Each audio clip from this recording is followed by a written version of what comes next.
जो द्वेष है, ईर्ष्या है, दंभ पाखंड का विषय है, ये सब सुनत नशा है, सुनते ही इसका नाश हो जाता है। ऐसे भगवान की कृपा। देवी आपको पता है इसका नाम क्या है? नहीं प्रभु। भगवान भोलेनाथ सुनिए, रामचरितमानस यही नामा। ऐसे सुंदर ग्रंथ का नाम क्या है? रामचरितमानस। यानी कि आप इस रामचरितमानस भगवान राम जी का पूरे जीवन का चरित्रण, जितना जितना वो क्रियाकलाप किए हैं इस धरा पर, उनका सुंदर चरित्र ऐसे मानस में है, जिसे मैं अपने मन में छिपा करके आज आपके सामने व्याख्यान कर रहा हूं। और इसके बाद क्या होता देवी? ऐसा है, देखो ये कथा आप सुन करके ना विश्राम करना जीवन भर, क्योंकि ऐसे भगवान की कथा किसी को प्राप्त नहीं होता। मैं आपको सुना रहा हूं। कहते हैं क्या? सुनत श्रवण पाई विश्रामा। आपके कान पुट में जा करके भगवान की कथा आपको खूब आनंद मिलता है महाराज, भगवान की कथा सुन करके। ऐसा रामचरित का भगवान दिव्य ग्रंथ का ये सुंदर ग्रंथ महाराज, आपको आह्लादित कर देने वाला, अंदर से किसी से आप कह नहीं सकते। जीवन के सारी प्रॉपर्टी, सुख संपदा की बात आप कह सकते हैं, लेकिन भगवान के द्वारा जो कृपा आपके हृदय में विराजमान होती है भक्तों, बंधुओं, माताओं, आप किसी से कह नहीं सकते महाराज। अगर भगवान भी प्रकट हो जाएं कि मैंने तुम्हारे लिए इतना किया भक्त, बताओ कैसा लगा तुम्हें, आपकी वाणी अवाक हो जाएगी, आप कुछ कह नहीं पाएंगे। प्रभु मैं कहूं क्या? जैसे व्यक्ति को जीवन में अपार खुशी होने के बाद में उसकी बोलती बंद हो जाती, आवाज बंद हो जाती है, जैसे जीवन में अपने बहुत बड़ा संकट पड़ने से मेरा आवाज चला जाता है, अरे राम ऐसे कैसे हो गया, उसी प्रकार से भगवान की भगवत्या प्राप्त होने के नाते जीवात्मा की वाणी बंद हो जाती है। ऐसे कथा को सुन करके सुनत श्रवण पाई विश्रामा। आपके कान पुट में आवाज भगवान की ऐसे दिव्य कथा जाते ही आपको खूब आनंद मिलेगा, आप हमेशा विश्राम करेंगे महाराज। किसने कहा? गोस्वामी जी से। अरे गोस्वामी जी, विश्राम का मतलब तो आप भोजन कर भी कर सकते हैं, भोजन पाने के बाद थाली भर के भोजन कर लो, हो गया विश्राम, आराम जो करते हैं। तो किसी भक्त ने कहा, संत बहादुर नहीं नहीं, वो विश्राम नहीं, आराम है। क्या है? आराम। आपका विश्राम कभी हराम नहीं हो पाएगा। विश्राम का उल्टा, विश्राम का विपरीतार्थक किसी व्याकरणाचार्यों ने ऐसा गलत परिप्रेक्ष्य में बनाया नहीं, लेकिन आराम का तो हराम हो जाएगा। जिस राम के आगे आ ही लग गया, उसके जीवन में आराम कहां होगा? वो तो आराम नहीं, हराम होता है महाराज। आराम तो आपको तब मिलता है, संत महात्मा कभी आराम नहीं करते हैं। आराम करने का परिपेक्ष और विश्राम करने का परिपेक्ष शब्दावलियों में ध्यान देंगे, बस इतना ही अंतर है। आप भगवान का नाम लेकर के जितना कार्य करेंगे, आप चाहे सो रहे हो, चाहे भोजन कर रहे हो, चाहे गाड़ी चला रहे हो, चाहे फ्लाइट में बैठे हो, आप जो भी भगवान का काम कर रहे हैं, मेरा ये मकान बन रहा है, भगवान राम की कृपा से बन रहा है, मैंने गाड़ी लिया है, राम जी की कृपा से लिया है, उसमें आप आराम करेंगे।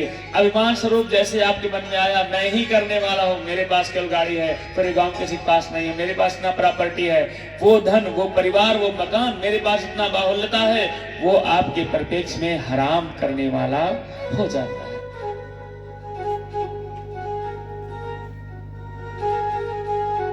भगवान भोलेनाथ कहते हैं, देवी ऐसी मंगलमय कथा से जानते हो क्या होता है? स्वामी जी क्या होता है?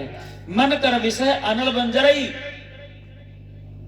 यानी कि आपके मन में जो मन कर विषय, जो आपके मन में विषय का उत्पन्नता होगा ना, वो सब जल करके राख हो जाएगा। ये राम कथा अग्नि है बंदों। क्या है? आग। दुष्टों के हृदय में घुस करके बैठ करके उनके विषाक्त को जला देगी। ये मेरी राम कथा आग है। मन कर विषय अनल बंजरई। और जो भगवान की कथा में हमेशा आते जाते रहते हैं, सुनते हैं। अगर एक शब्दों में आपको बता दें तो यहाँ पर भक्त जितने थे आपके गांव के, सब के सब बहुत पुण्यात्मा है महाराज, बहुत अच्छे हैं, दिन भर रहे हैं, लेकिन जो आपको मिलना चाहिए ना, थोड़ा सा आप लोगों से उनका पुण्य कुछ % कम रहा है। घर से सुन रहे होंगे, लेकिन आप यहाँ व्यास को देख रहे हैं, ठाकुर जी को देख रहे हैं, भगवान के इस कथा मंडप में बैठे हैं महाराज। ऐसे मंडप में कथा श्रवण करते करते श्रोता वक्ता का दर्शन हो रहा है, वाणी को देख रहे हैं, सुन रहे हैं। आपके पुण्य से उनका पुण्य थोड़ा सा तो जरूर कम होगा महाराज, जो आप भगवान के सम्मुख कथा सुन रहे हैं। यहाँ कौन नहीं है, चारों तरफ से भगवान है। भगवान गणेश भगवान महाराज हैं, माँ पार्वती लक्ष्मी मैया हैं, हनुमान जी महाराज गदा अपना लेकर के विराजमान हैं। भगवान कालों के काल महाकाल हैं, भूत भावन भगवान। माँ काली हैं, इष्ट देवता ग्राम देवता। यहाँ हम सब उनके गोद में बैठ करके भगवान की कथा श्रवण कर रहे हैं। हम लोग बहुत पुण्यात्मा हैं। बोले कि नारायण भगवान की जय हो। गोस्वामी जी ठीक इस बात को पुख्ता करते हुए कहते हैं क्या, होए सुखी जो यही सर परई, जो इस कथा पांडाल में जो यहाँ पर तुरंत निमित्त यहाँ बैठा हुआ है वो बहुत सुखी है। होए सुखी जो यही सर परई, जो आकर के यहाँ पड़े हुए हैं और पड़े पड़े भगवान राम की कथा सुन रहे हैं। पड़े का मतलब आपका चित्त लग जाना, पड़े मतलब लेटना नहीं, या आप गिर पड़े या लेट जाना ना। पड़े का मतलब आप आकर के यहाँ भगवान के गोद में पड़े हैं और भगवान की कथा का श्रवण लाभ प्राप्त कर रहे हैं। ऐसे करें, ये सब ज्ञान घाट की बातें हैं। आप लोग बड़े बुजुर्ग हैं, थोड़ा आप लोग पूरा समझ रहे हैं, जान रहे हैं। थोड़ा गांव के लोग होते अभी थोड़ा सा ना तो समझ नहीं पाते। ये ज्ञान की बातें हैं। किसी भक्त ने कहा ज्यादा ज्ञान की बात कलयुग में मत देना, बेटा कह देगा बाप को, चुप रहिए, ज्ञान मत दीजिए। सावधान वक्ता, आप लोग वक्ता हैं। ज्ञान की बात नीरस लगती है महाराज। क्या लगती है? नीरस। नीरस माने उसमें कोई रस नहीं है ज्ञान में। एक प्रसंग के अंदर अगर आपको बताएं, दो भौरा थे, बहुत सुंदर मित्र थे। भौरा माने जो पुष्प बैठते हैं। एक भौरा वो है और एक भौरा वो भी है जो गंदगी पे बैठता है। बारिश के महीने में जो गौ मैया और भैंस या इत्यादि जानवर गोबर किए रहते हैं ना, उसमें वो गोली गोली लगा करके गंदगी के मानव के मल को, जानवर के मल को लपेट लपेट करके गोला बनाते हैं। वो गोबड़ौरा वाले गौ भौरा हैं, वो भी उड़ते हैं। वो गोबड़ौरा है गोबर में रहने के नाते, चाहे मानव का गोबर हो चाहे जानवर का। उस गंदगी के परिप्रेक्ष्य में बात आती है कि एक पुष्प का, पराग का भौरा था जो हमेशा पुष्प के रसों को चूसता था जैसे मधुमक्खियां चूसती हैं। एक गंदगी का भौरा था, गोबड़ौरा था। दोनों में बहुत सुंदर मित्रता थी।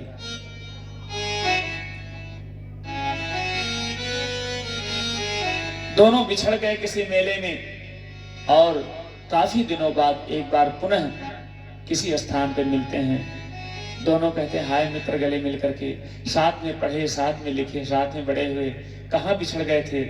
आप बीते सुनाते हुए कहते हैं प्रभु आप कहाँ रहते हो? मैं यहाँ रहता हूँ, बहुत आनंद है भगवान की कृपा से, पुष्प के पराग को चूसता हूँ। वो भौरा कह रहा है जो पुष्पों के पराग को, पराग माने रस को चूसता है, बहुत आनंद से जीवन चल रहा है। पुष्प के पराग वाले भौरा ने उस गोबर वाले गोबड़ौरा से पूछा आपका क्या हाल है? क्या करूं मित्र, बहुत दुख है, बहुत दुख है, क्या करूं, इतना कष्ट है, क्या आपको बताऊं। मेरा तो मन कहता है कि जहां आप आनंद पाते हो ना, जहां आपको खुशी मिलती है, आप ही हमको वहीं पर ले चलो।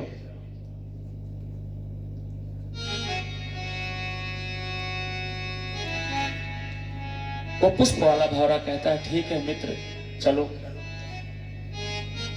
वहां इतना अच्छा व्यवस्था है कि आपका आने का मन ही नहीं कहेगा महाराज।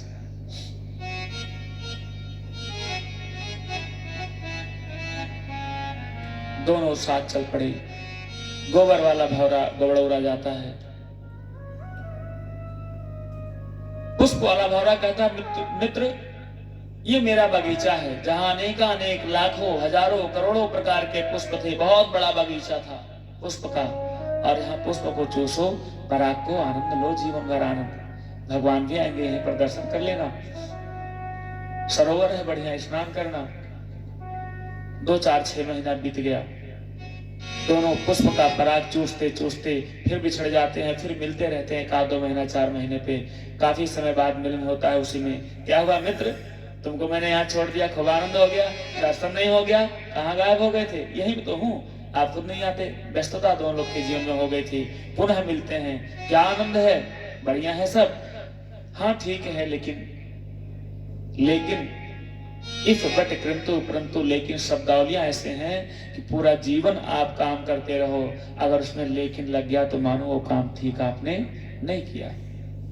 मैंने अपने बेटी के लिए बहुत सुंदर वर देखा हूं, नौकरी करता है, सब कुछ करता है, बढ़िया है, लेकिन एक आंख में दिक्कत है, एक पैर में दिक्कत है, एक हाथ में दिक्कत है। इतना कहना ही मानो उसकी कमी को दर्शाता है। मित्र यहाँ बहुत सुंदर है, लेकिन क्या करूं, यहाँ भी थोड़ा उतना मन नहीं लग रहा है जितना लगना चाहिए, जितना लगना चाहिए उतना मन नहीं लग रहा है। उसने पूछा कारण क्या है, कोई कारण बताओ, कैसे आए थे मेरे साथ, कुछ लाए थे साथ में कि नहीं।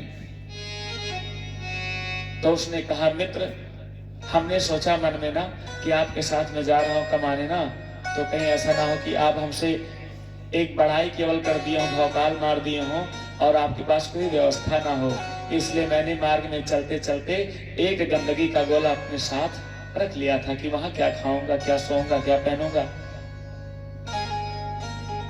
ठीक वैसे ही कि जैसे कोई व्यक्ति, आपके गांव में दो लोग, एक गांव के दो लोग हों, एक आपका बच्चा मुंबई कमाता हो, 4-6 महीने बाद अपने मित्र से मिलने गांव पे आए, उसका मित्र कहे क्या हाल है, ठीक है, मुंबई में कमाते हो, हाँ अच्छा कमाता हूँ, हमको भी ले चलो, चलो तुम भी।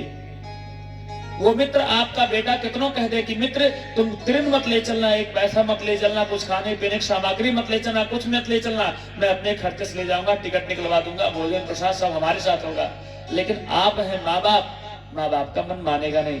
पहली बार बेटा मुंबई जा रहा है, इसलिए थोड़ा सा पूड़ी सब्जी, खीर, चोखा, चटनी, चूड़ा उसको बांध देंगे।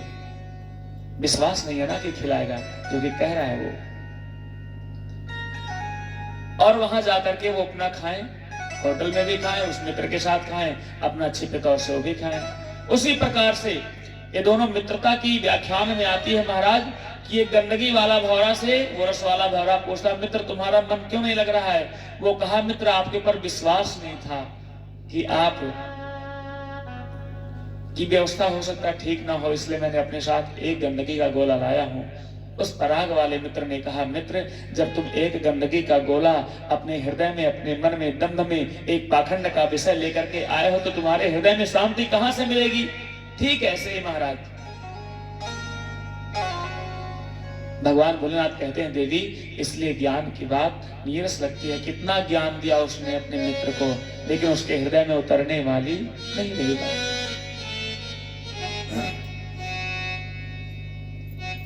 दूसरा घाट यहां से चलता है, दूसरा घाट है भक्ति घाट। ये तो ज्ञान घाट है, यहां पर परम पिता परमेश्वर भोलेनाथ भगवान स्वयं है, परम्बा जगदम्बा मां जगत जननी मां पार्वती स्वयं है। इनकी कोई बात नहीं, भगवान है, इनकी बहुत बात है, कोई बात नहीं है। भगवान अज्ञ भी है और भगवान अभिज्ञ भी है। भगवान बहुत कुछ जानते हैं, भगवान कुछ नहीं जानते। भगवान बहुत कम है और भगवान बहुत ज्यादा भी हैं। आज भगवान के परिप्रेक्ष्य में बात आती है महाराज।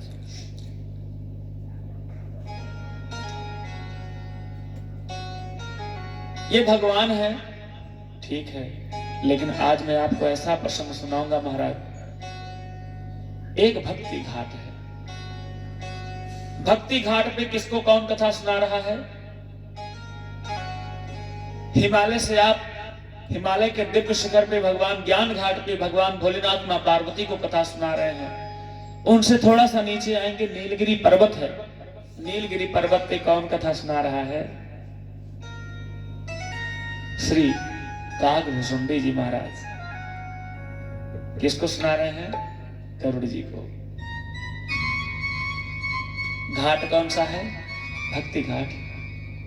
भक्ति में कोई छोटा बड़ा नहीं, भक्ति में कोई ऊंचा नीचा नहीं, भक्ति में कोई कम या ज्यादा नहीं, भक्ति में किसी कमी या बेसी वस्तु का विशेषता नहीं रखा जाता है। कैलाश पर्वत पे ज्ञान घाट, उनके नीचे भक्ति घाट। यहाँ ज्ञान नहीं दिया जा रहा है। वो तो ज्ञान दिए, ज्ञान में भक्ति रहे या ना रहे, ज्ञान भाव लोग कहते हैं, ऐसा पूजवा कर दो भक्ति बहुत है। ऐसे मूर्खों को कौन समझाए। मूर्ख एक कर्मकांड का विषय है, यहाँ पर आपको क्रिया और विधि करना ही पड़ेगा। लोग कहते हैं भक्ति ऐसे कर दो, उल्टा पलटा करने से भक्ति का विषय नहीं बनता, ये मूर्खता का ज्ञान का विषय बनता है। क्यों? आप लोग विप्र देवता हैं, जानते हैं।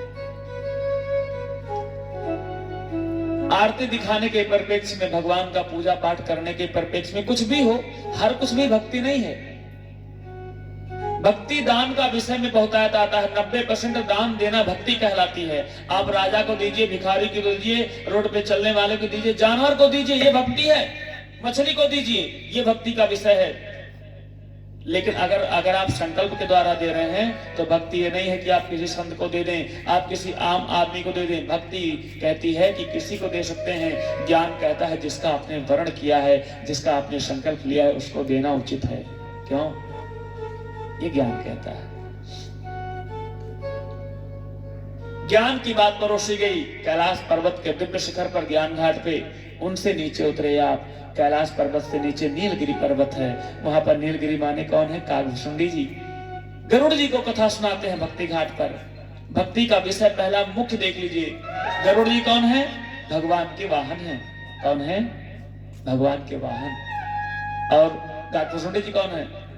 कागभूषुंडी जी को जानते हैं किसको कहा गया है भोजपुरी भाषा में? कौआ। कौआ कहा गया है।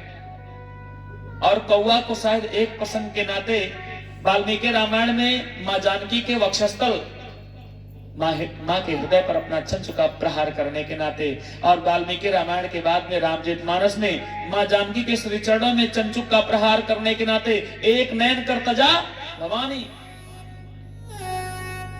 राम जी ने एक कुशा का बाण छोड़ दिया महाराज, और उस कौआ का नेत्र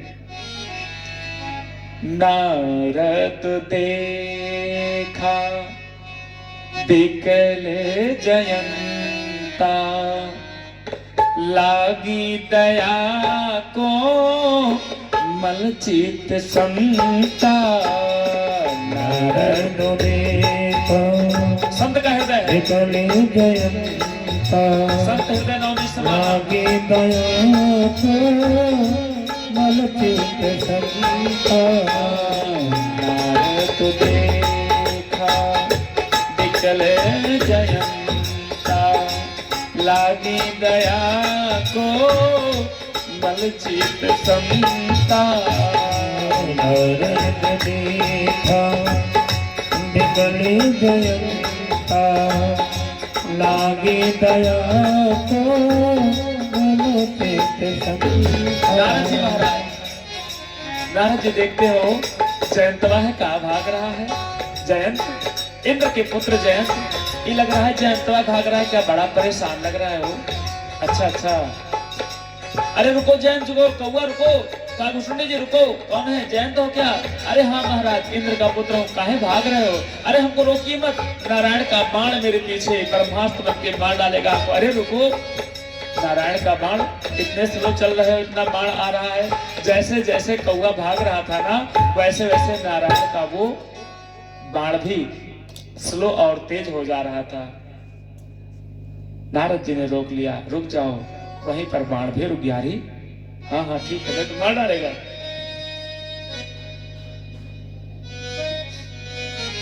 दया आ गई मन में। संत हृदय नवनीत समाना। वास्तव में संत से मिलो महाराज। हम लोग के पास कुछ नहीं है, पूरे गांव के शहर के प्रॉपर्टी के बराबर एक संत के पास इतना धन होता है। भगवान के ऊपर न्यौछावर कर देते हैं। मंदिर में एक एक कोनों में मार्बल से टाइल्स पत्थर लगवाने, भगवान को दिव्य भोजन प्रसाद कराने में पूरे जीवन अपने आप को एक धोती में गुजार देते हैं, और भगवान को पोशाक पहनाने में पूरा यूं ही जीवन गुजार देते हैं महाराज। ये संत हैं। संत का हृदय बड़ा कोमल है। देखिए कौआ को, कौआ भाग रहा है जयंत, ऐसा करें क्या? पठवा तुरत राम पहिताही, पठवा तुरत राम पहिताही, पठवा तुरत ताही।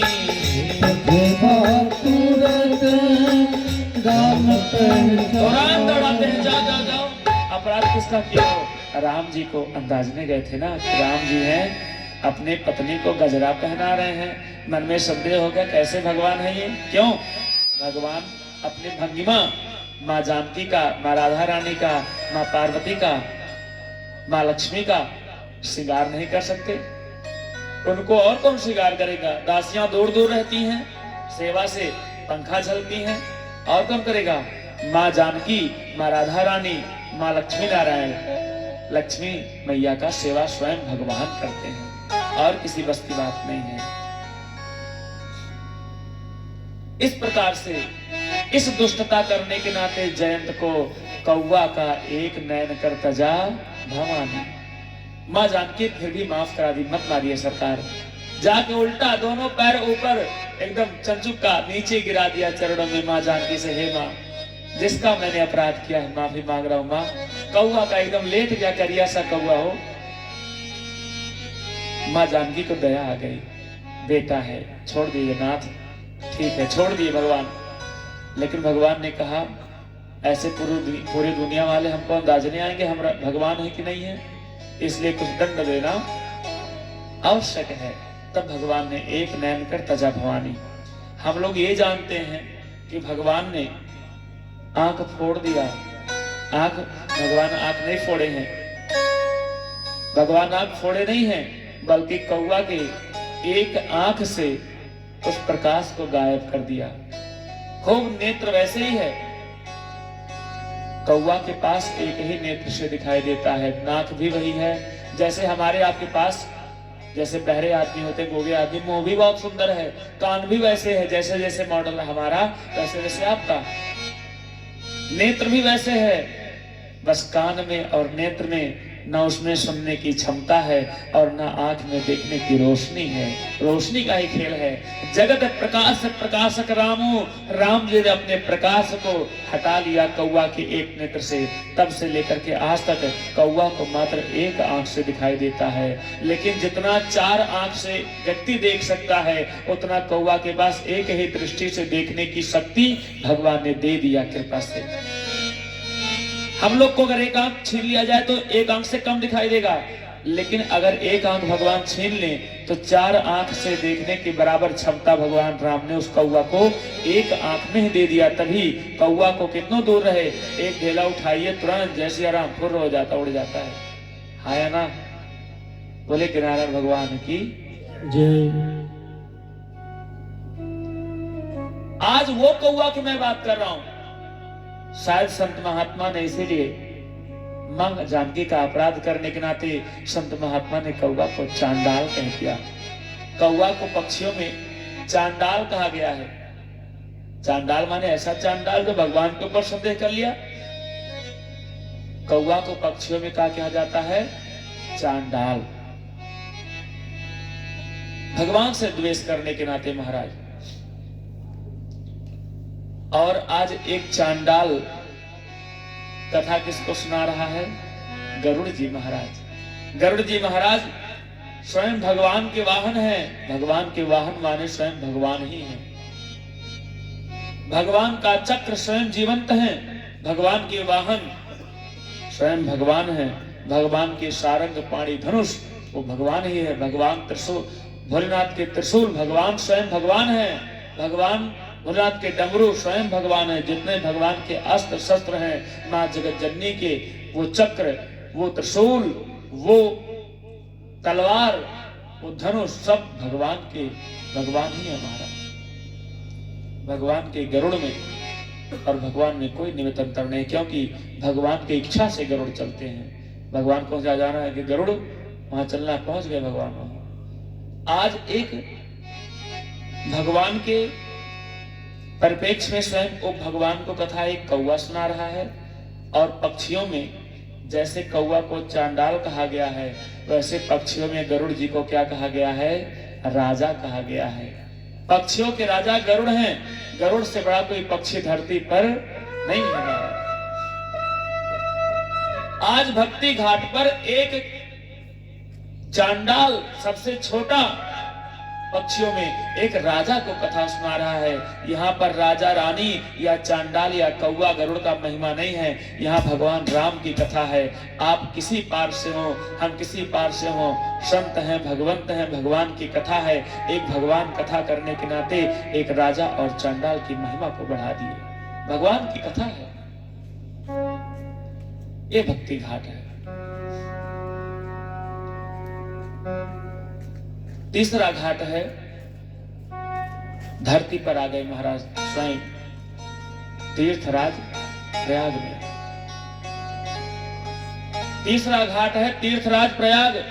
बोले भक्ति वहां तक थी, एक कौवा ने एक राजा को कथा सुना दिया, सबसे छोटा जीवंत चांडाल ने महाराजा राजा धीराज को कथा सुना दिया, गरुड़ जी महाराज पक्षियों के राजा। भक्ति का विषय आ गया। बोले कलयुग में भक्ति भी बहुत कम हो जाएगी। हाँ, ऑर्केस्ट्रा देखने के लिए लाखों की भीड़ लग जाएगी, पैसा दारू पी करके उड़ाते चले जाएंगे, लेकिन भगवान के नाम पर यहाँ चर्चा करने के लिए भी क्यों? बोले यहाँ पर ज्ञान मिलेगा, भक्ति मिलेगी। कलयुग में दोनों नहीं चाहिए, नाचे गावे तोरे तान देकर दुनिया राख है मान, यही चाहिए। इसीलिए उन व्यक्तियों का कल्याण भी नहीं होता है। कल्याण करवाने के लिए तो आपको भगवान के शरण में आना पड़ेगा। आप डॉक्टर के पास जाओ दवा कराने के लिए, वकील के पास जाओ, आप सुन लीजिएगा, बड़े से बड़े प्रोफेसर, विश्व के सबसे बड़े डॉक्टर से, वो भी ऑपरेशन करने के लिए जो अपना छुरा कैंची उठाता है तो कह देता भगवान हम कर तो रहे हैं, लेकिन वास्तव में सब आप करेंगे, सफल करना आपका काम है, मैं सिर्फ कर्त कर रहा हूं। तीसरा घाट है तीर्थराज प्रयाग। ये कर्मकांड घाट है, कर्म भूमि है ये। कर्मकांड घाट पर बड़े ही सोच विचार के कर्मकांड, आदमी कर्म भी करेगा। कर्म में दो लोग आते हैं, दो अपेक्षाएं निकलती हैं, एक सत्कर्म एक विकर्म। क्यों आचार्य जी? एक कर्म, कर्म कांड, कर्म धन कांड को अलग अलग कर देंगे कर, तो अभी कर्म में दो युक्तियां निकल रही हैं, एक कर्म में विकर्म है, एक सत्कर्म है। कुछ लोग विकर्म करके सत्कर्म पे आएंगे, दुनिया से चोरी मारी डकैती करके भगवान के चरणों में कुछ अर्पित करेंगे। एक को धन चाहिए ही नहीं, जैसे संत महात्मा है, और चाहिए भी अरबों आ जाए तो भगवान के ही चरणों में वो पूरा पैसा जो है अपना लगा देंगे। ये सत्कर्म है।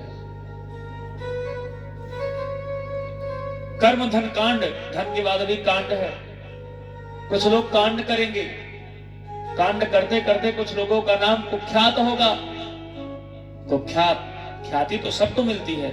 आप अच्छा कर्म करेंगे तो भी ख्याति मिलेगी, ख्याति प्राप्त होगी, लेकिन बुरा कर्म करेंगे तो भी ख्याति मिलेगी। लेकिन बुरे कर्म वाले को ख्यात कहलाएंगे और अच्छे कर्म वाले विख्यात कहलाएंगे। बोले नारायण भगवान की जय। ये है कर्म कांड भूमि धरातल पर। यहाँ पर कौन कथा सुना रहा है? राम कथा। ये निरंतर सभी लोग सुना रहे हैं। यहाँ पर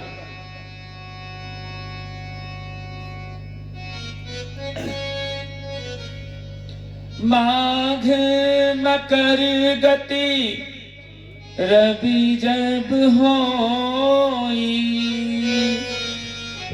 तीरथ पते आव सब कोई, तीरथ पते आव सब कोई। माघ मकर गत रवि जब होई, माघ के महीने में जस महाकुंभ का मेला तीर्थराज प्रयाग में लगता है। तीर्थपति, तीर्थपति कौन है? सभी तीर्थों के राजा तीर्थराज प्रयाग हैं। सभी पूरे ब्रह्मांड में जितना भी धरती पे हैं, जितने भी तीर्थस्थल हैं, सबके राजा तीर्थराज प्रयाग है, इलाहाबाद। और कुंभ का जब वहां पर मेला हर वर्ष लगता है, 5 वर्ष पे कुंभ लगता है, 12 वर्ष पे महाकुंभ, अर्ध 6 वर्ष पे 6 वर्ष पे अर्ध कुंभ लगता है। पूरे विश्व में महाकुंभ मेला 5 जगह केवल लगते हैं। और अर्ध कुंभ 6 साल का लगता है, और कुंभ हमेशा लगता है, हर वर्ष। जो कुंभ का उपमा मेला का दिया गया है। ऐसे महाकुंभ में स्नान करने के लिए कुंभ भगवान में तीर्थराज प्रयाग में तीर्थ पतहि आवश्यक कोई देवता, नर, मानव, गंधर्व, भगवान, सब के सब संत महात्मा ऋषि जो कंदर्प गुफा में हैं, बड़े बड़े अमलात्मा विमलात्मा संत महात्मा, वो भी अपना रूप बना करके दूसरे रूप में कोई पहचान ना जाए भगवान आ रहे हैं। सरजू मैया स्नान करने के लिए यहाँ से जाएंगी वहां तीर्थराज प्रयाग किसी नारी का रूप बना करके। यमुना मैया आएंगी, गंगा मैया आएंगे, सब बड़े बड़े संत महात्मा, इंद्र जी महाराज किसी संत का वेश बना करके आएंगे, वरुण देवता इत्यादि संत महात्मा सब के सब आएंगे। हमारे राघव सरकार भी जाएंगे स्नान करने। क्यों? बोले तीर्थराज प्रयाग को महिमा प्रदान करनी है ना। आप कैसे होंगे तीर्थों के राजा जब आप घर पे कोई नहीं आएगा? उनके महिमा को वर्धन करने के लिए, बढ़ाने के लिए सभी लोग आते हैं।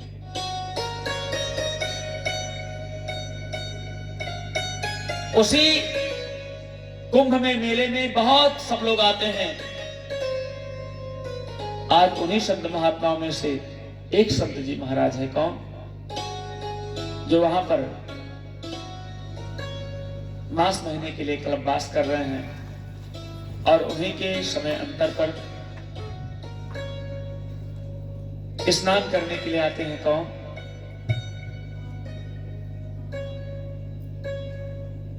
जाग बलिक मुनि परम विवेकी, जाग बलिक मुनि परम विवेकी।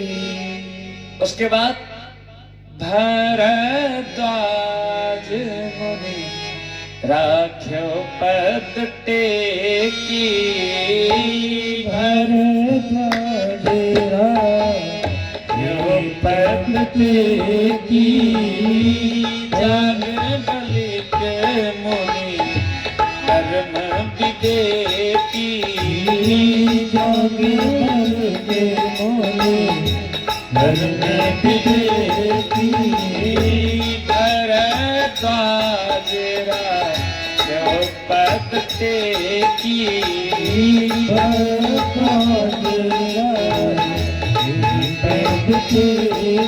भरद्वाज जी महाराज जाग बलिक मुनि परम विवेकी, परम विद्वान याज्ञवल्क्य जी महाराज आए हैं स्नान करने के लिए।